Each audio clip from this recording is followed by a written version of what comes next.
Hey guys, welcome back to McVeigh of All Trades, or McVeigh Family Homestead, wherever you're watching this at. So I got kind of a tip of the day for you and everything. I'm going to show you what I'm working on right now. Videos to come on this, by the way. So right here, I know it's kind of a mess, but hey, this is here. Let me zoom you guys out. Whoop! It's kind of a mess, but you know, it gets it done.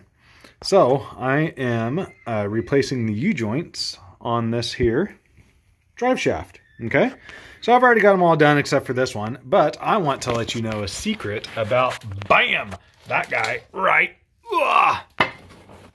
here. Okay, so a little quick tip Friday, or whatever day it is. Today's Saturday.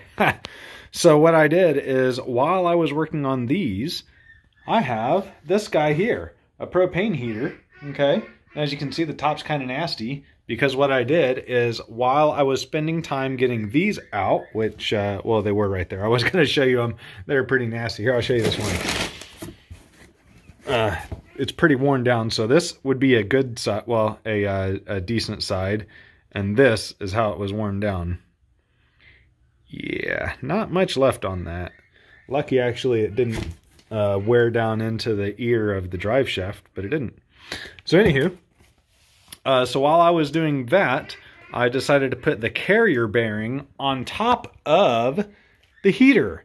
So you just put it right up there, and I don't know exactly how hot it gets, but it got just hot enough where whenever I went to go put it on there, I did not have to bang it or slam a hammer on it or slam. I've got, and you can kind of see my little pipe right there. So that's what I used on my truck. But I didn't have to do any of that. All I had to do was just put it on, and that's it. I just literally took it, and it just went, and it slid down on there. So, yeah, I was very happy with doing that, and very happy that it worked so easily. So, alrighty, folks. Anywho, this is your Quick Tip Friday on a Saturday. So, whenever you're doing a drive shaft with a carrier bearing, put the carrier bearing up on a heater, and do your U-joints, and by the time you're done, your carrier bearing will be hot enough where you can just slide it on there, and now that it's cooled down, you can lift up on it, and it ain't going nowhere because it's cooled down. The metal is contracted back to normal, and there you go. So use heat to your advantage. Have a good day. I'll see you guys later.